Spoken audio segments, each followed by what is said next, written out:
이느냐 사느냐 전략이 필요한 시간 이사말로. 이기느냐 지느냐 싸움에서 전략이 필요한 시간 이사말로 윤태건 더모아 정치분석실장과 함께합니다. 안녕하세요. 네, 안녕하세요. 오늘은 이 얘기부터 해볼게요. 요새 아프면 안 돼요. 네네. 응급실이 좀 위험하다라는 보도가 물론 뭐 아직까지 크게 뭐 현실적으로 드러나는 건 아니지만 언론에서 그 문제를 좀 지적을 하고 있잖아요. 네. 정치권에서도 응급실이 위험할 수도 있다. 추석을 앞두고. 그래서 좀 의료 갈등을 해결하게 된다는 이 일 때문에 여당에서 나섰습니다. 오늘 아침 어제 SBS 8뉴스 저희 단독 보도를 보니까 한동훈 대표가 그제죠. 일요일에 있었던 고위 당정 협의에서 의료 공백 관련 중재안을 제시했어요. 네네. 구체적인 내용은 내년은 그냥 의대 증원 지금 느린 대로 하되 2026년부터는 다시 한번 논의를 해보자. 보류하고 이 얘기거든요. 네. 그런데 대통령실은 거부했다. 네. 일단 한동훈 대표가 이렇게 제안한 거 이건 뭐 일종의 정치적인 승부수라고 봐야 됩니까? 승부수 뭐라고 봐야 됩니까? 예. 1차적으로 그런 걸 짚어보고 어. 싶은 게요. 지금 우리가 뭐 하나하나에 대해 가지고 되게 의미를 아주 과하게 부여하는 경향이 있는데 제가 최근 생각할 좀 때 정치권과 언론이 그렇게 그러니까 했죠. 요즘 이제 또 기자들 연락도 받으면 요즘 뭐 거리도 없고 네. 양당 전당대회도 없고 뭐 없냐. 그러니까 없는 싸움이라도 좀 붙여야 되겠다 이런 게 있는 것 같은데 예. 지금 제가 생각할 때 여야 대표 입장에서는 이재명 한동훈 대표 입장에서는 조금 롱텀으로 볼 거예요. 뭐 하루 일주일 이런 상관이 아니라 예컨대 앞에 있는 정치 일정들이 지금은 뭐 10월 재보궐선거도 있고 또 10월 11월쯤에 나올 거라고 사람들이 많이 예상하는 이재명 대표 1심 거기서부터 연말 내년 이렇게 가는 국면으로 보는 거지 일주일 한 달 이렇게는 아닐 거예요. 특히 추석 전까지는 아마도 양 대표 전부 다 조금 뭐 민생 이미지를 강화하는 그런 식으로 갈 거기 때문에 밖에서 보는 거하고 그 두 사람이 생각하는 온도계 시간표가 예. 좀 다를 것 같다. 그런 생각은 들어요. 근데 이제 의정과 했던 같은 경우에 또 다른 의미인 건데 저도 의료 전문가는 아닙니다만은 최근에 나오는 이야기들이 이제 코로나 예. 다시 이제 번지는 것들하고 뭐 과거만큼은 아닙니다만은 추석 연휴가 되면 지금도 이제 응급실이 이러한데 추석 연휴가 되면 그러더라고요. 환자는 많아지고 예. 원래 이제 저도 어린애를 키웁니다만은 휴일에 맞아요. 애들이 많이 아프고 맞아요. 사건 사고도 많이 일어나고 네. 그러지 않습니까? 환자는 많아지고 의료진은 아무래도 줄어들고 그러니까 이게 뻥 터질 수 있다 이런 우려들이 많이 나오고 있으니까 이거 뭐 어떻게든 해야 되는 거 아닌가. 한동훈 대표가 제안했다는 안에 대해서 저도 뭐 아주 세세하게 들어가 보진 않았습니다만은 이 안대로 해야 되겠다라는 것보다는 예. 뭐라도 어떻게 좀 해야 되는 거 아닌가. 공간을 만들어야 되는 거 아니냐. 이대로는 되겠느냐.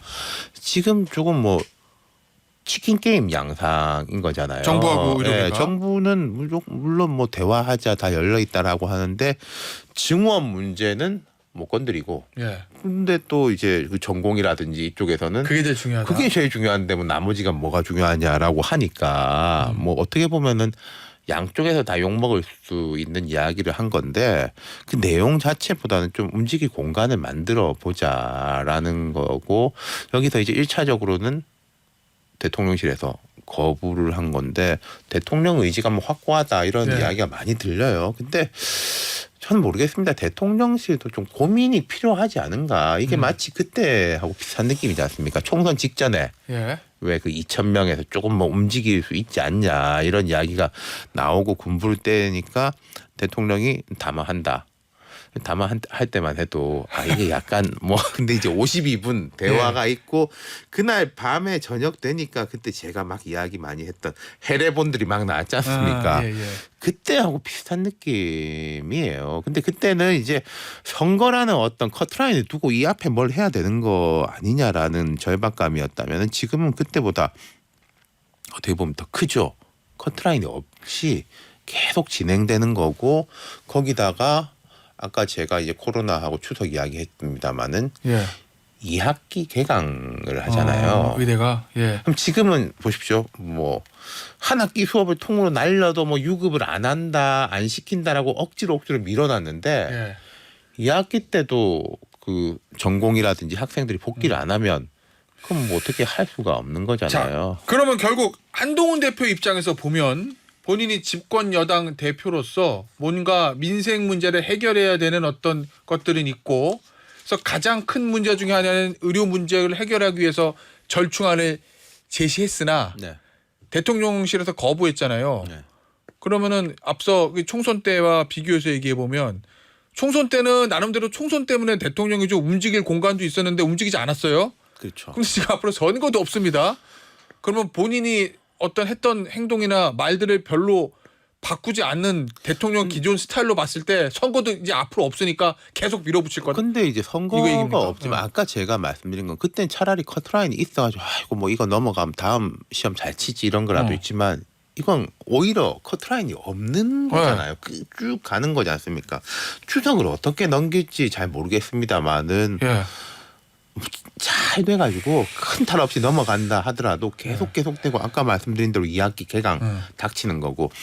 근데 모르겠어요. 대통령이 어떤 생각인지 모르겠지만 이번 주에도 보면은 뭐 워크숍이 있는 것이고 여당 뭐 만찬도 있고 뭐 또 그렇죠. 예. 그렇죠. 지도부 만찬도 예. 있고 또 대통령이 국정 브리핑을 하고 뭐 이제 4대 개혁 방안에 대해서 이야기를 하고 질의응답도 뭐 일부 받는다고 하는데 그때도 기자들 질문이 나올 수도 있는 거 아니겠습니까? 그러니까 지금 제가 계속 말씀드린 게 대통령 마음을 잘 모르겠다라고 했는데 어쨌든 이번 주에는 우리가 대통령 마음을 좀 예. 알게 되겠죠. 자, 이 정치적으로 만약에 대통령이 그래 여당의 말을 들어서 그래 그러면 여당 안대로 하지 중재안을 수용하지라고 하면 한동훈 대표의 뭐 성과가 될 거고 대통령도 이제 뭐 바뀌는구나 이런 게 생길 건데 네. 만약에 그러지 않는다고 하면 일요일 기조처럼 대통령이 그냥 원래대로 쭉 기조를 유지해 간다고 하면 정치적으로 한동훈 대표와 윤석열 대통령 득실은 어떻게 될 거라고 보세요? 아니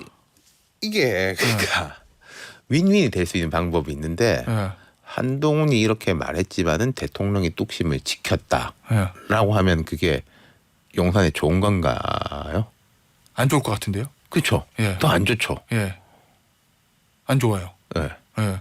근데 만약에 그러면 한동훈 대표에게는 근데 야당에서는 또 항상 그러잖아요. 뭐 여당 대표 뭐 반바지 대표다. 뭐 대통령실에 막혀서 아무것도 할 수 없는 대표다. 뭐 이런 얘기들 하잖아요.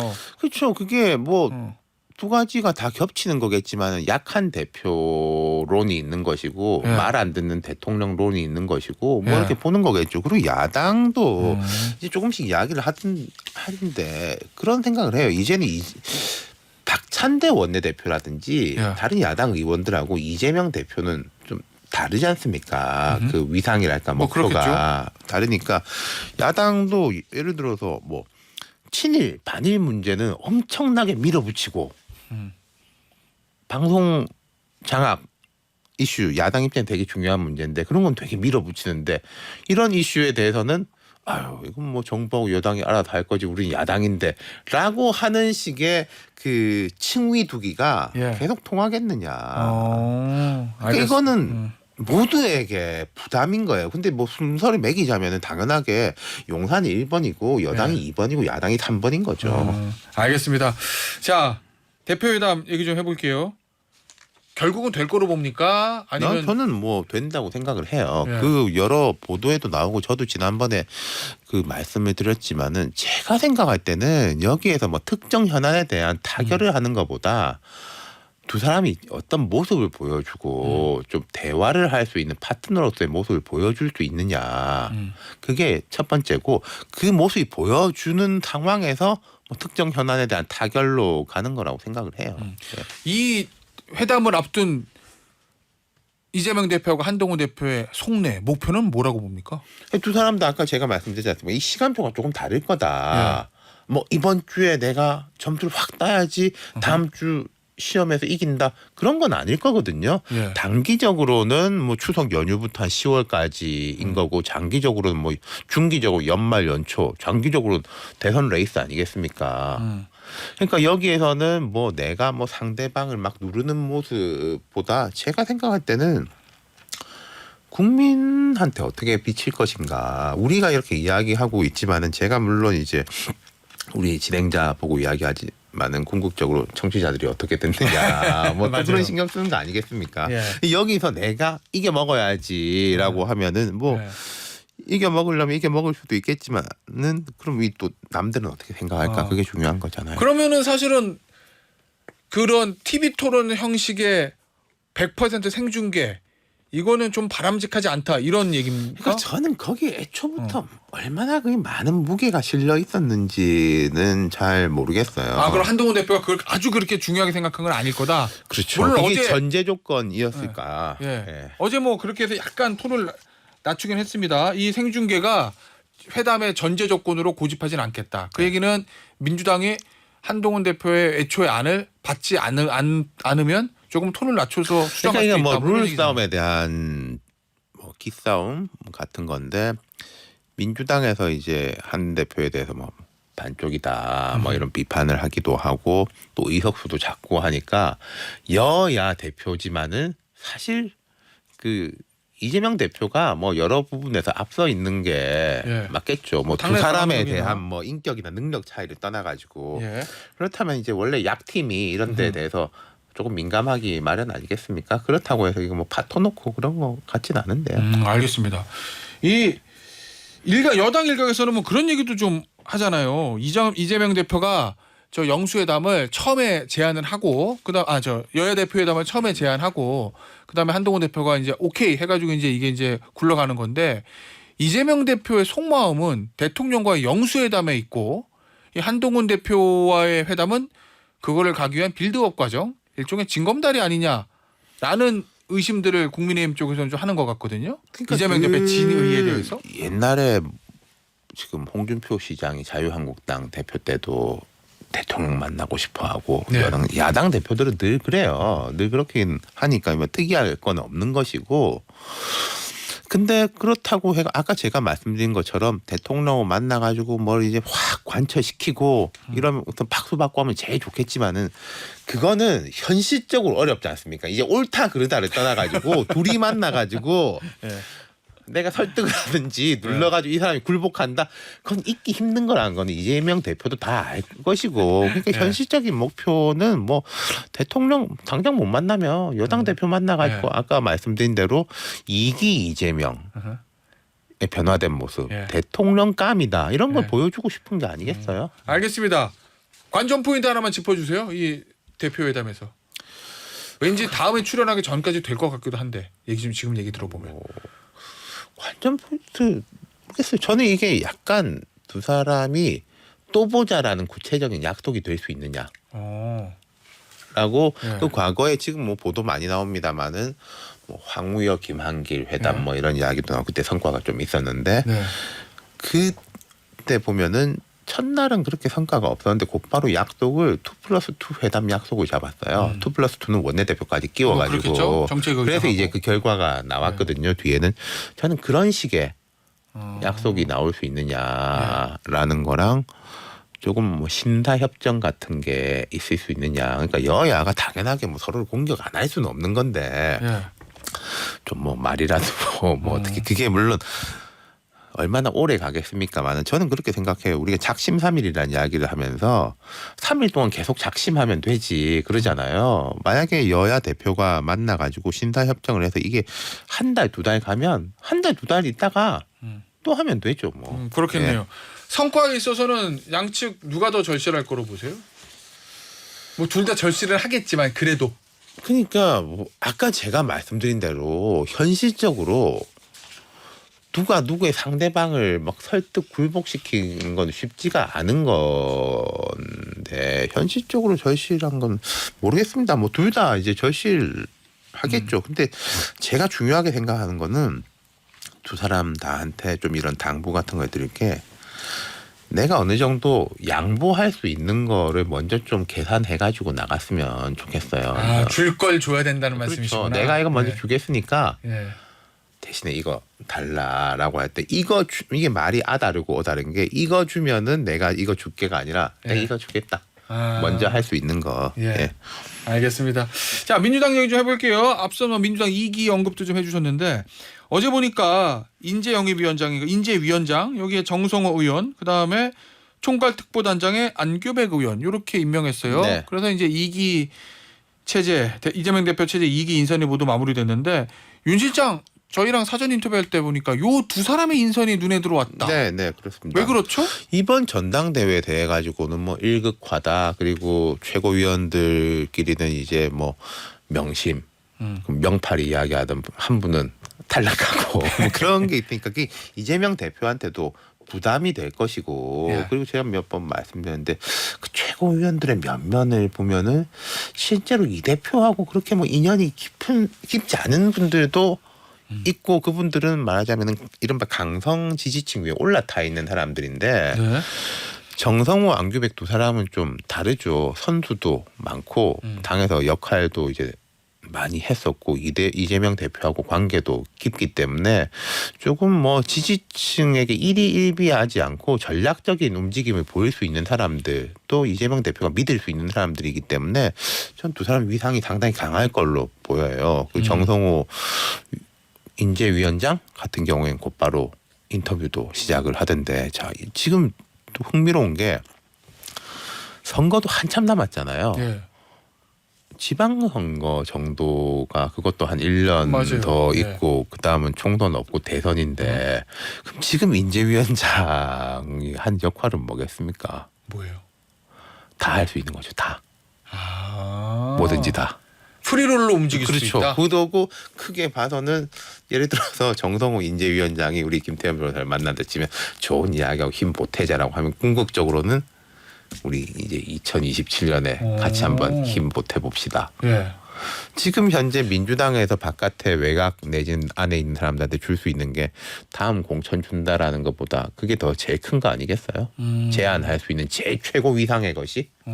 그러면은 실질적으로 정성호 의원이 힘을 받고 키를 가지고 움직일 거다 이런 말씀이신 거죠? 그리고 또 인재위원장이라는 게 뭐 네. 현안에 대해서 물어보면은 아유, 나는 그런 거 몰라요라고 네. 발을 뺄 수 있는 또 자유도 있는 자리잖아요. 알겠습니다. 이재명 2기 체제의 과제는 가장 큰 과제는 뭐라고 보십니까? 중도 확장, 그 다음에 당내 결속, 외연 확장, 당내 결속 아니 뭐 이게 이런 거. 일본 뭐 외연학 당연하게 그런 네. 거죠. 근데 이제 이재명 대표와 민주당의 앞으로 이제 계속 고민거리는 이걸 겁니다. 이제 10월 11월에 이제 1심이 나오고 뭐 2심, 3심까지 긴 여정인데 1심은 그렇게 멀지 않았다고 보는 게 일반적인 관측이잖아요. 1심에서 다 깔끔하게 무죄 나오면은 뭐 저희 이런 뭐 예측을 뭐 할 필요가 네. 없는 것이고 네. 탄탄대로 고속도로인데 좀 좋지 않거나 애매하게 나왔을 때 그 두 가지 선택지가 있을 겁니다. 사법부 판단 1심에 대해 가지고 우리는 승복할 수 없으니까 항소 계속 가겠지만은 그거하고 별개로 민생과 뭐 국익과 여기 위해 가지고 중점을 둔다. 그 사법적인 절차는 뭐 사법적인 절차대로 했던 대로 해올 거고 크게 새롭게 무게를 실을 게 없다라고 하는 방식이 있을 것이고 두 번째 방식은 판사도 탄핵해야 된다. 뭐 사법도 개혁해야 된다라고 왁 하고 뭐 승복할 수 없다라고 하는 그 두 가지 갈림길이 있을 거 아니겠습니까? 예. 거기에서 이제 어느 쪽을 선택할 거냐가 저는 제일 큰 문제라고 생각해요. 저는 당연하게 그간 말했던 대로 하자면은 전자 쪽. 예. 오히려 전자 쪽이 또 이제 압박이라는 표현이 맞는지 모르겠지만은 뭐 압박이라면 압박이 될 거지 후자가 될 경우에는 뭐 법원도 오히려 더 예. 거꾸로 위축될 수도 있는 거고. 예. 알겠습니다. 자, 그런데 이 타이밍에서 이 10월에 선고 두 가지 저 사건에 대해서 선고를 앞두고 있는 상황에서 비명계들이 몸을 풀어요. 네. 초일회란 모임이 결성이 됐고 민주주의 4.0 다시 활동하는 것 같고 김부겸 전 총리도 몸을 풀기 시작했습니다. 이 움직임 어떻게 봐야 됩니까? 어떻게 보면 뭐 당연한 거다 싶기도 하고 첫 번째, 두 번째는 좀 뭐 이상하지 않나 그런 생각 들어요. 뭐요? 초일회? 총선 공천하고 이제 공천 다 끝나고 했을 때는 예. 뭐 아무 말도 안 하고 뭐 힘을 모은다 뭐 이러고 그때 이제 막판에 두 명에 대한 진짜 이 공천 문제 아니냐 했을 때는 뭐 가만히 있다가 또 전당대회 때도 가만히 있다가 김부겸 후보를 뭐 뒤에서 후원하는 그런 모습도 안 보이다가 이건 뭐 다 장 끝나고 걷어들인 다음에 우리의 목소리를 내겠다. 그 참 물론 뭐 늦게라도 하는 게 낫지 않냐라고 싶지만은 이상하고 누가 봐도 이거 재판 다가오니까 그러는 거 아니냐라는 식이 될 수밖에 없는 건데 어쩔 수 없기는 한데 네. 그런 신뢰성 부분에 대해 가지고 좀 떨어지는 게 사실이다. 그걸 회복하기 위해서는 더 큰 노력이 필요할 거다. 김부겸 전 총리 등판하면 파괴력은 있을 거로 봅니까? 그게 어느 정도 움직이느냐에 따라서 자 이런 거지 않습니까? 네. 내가 이제 이야기를 하겠어. 네. 이제 이야기를 하겠어라는 이야기를 많이 하는 거하고 네. 실제 이야기를 뭘 하는지하고는 다르지 않습니까? 근데 지금까지는 보면은 우리가 이제 이야기를 하겠어라는 이야기만 많이 하고 있잖아요. 실제 행동까지는 아직까지 뒷받침이 안 되니까 네. 그건 좀 두고 봐야 된다. 뭐 이런 입장이신 것 같아요. 알겠습니다. 주제를 좀 바꿔보죠. 앞서 이제 김병민 서울시 정무부시장하고 민주당 전용기 의원 이 독도 지우개 논란 관련한 뭐 토론을 했는데 대통령실을 비롯한 여권에서는 이런 얘기합니다. 야당이 과도한 친일 프레임 공세를 이어가고 있다. 괴담 정치하고 있다. 이렇게 얘기합니다. 제가 이 부분은 정말로 양해를 구하고 말씀드린 게 양비론을 할 수밖에 없다.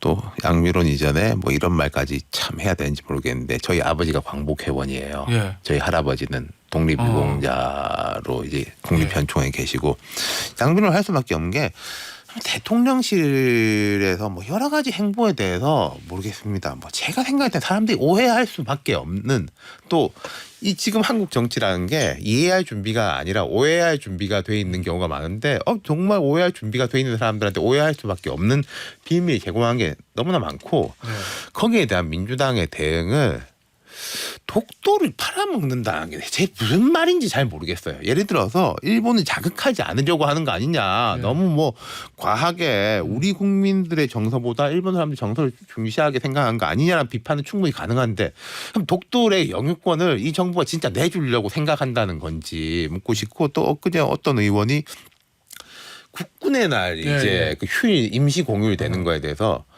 조선총독부 창립 기념일이래 가지고 뭐 그러는 거 아니냐. 그게 진짜 말인지 전 잘 모르겠습니다. 이게 이럴수록 다 냉소적으로 될 수밖에 없는 거예요. 양쪽에 대해 가지고 다. 알겠습니다. 야당은 너무 과하고 정부는 오해받을 일을 한다. 네. 이게 이제 윤태곤 실장의 분석이었습니다. 여기서 마무리할게요. 윤태곤 실장이었습니다. 감사합니다. 감사합니다.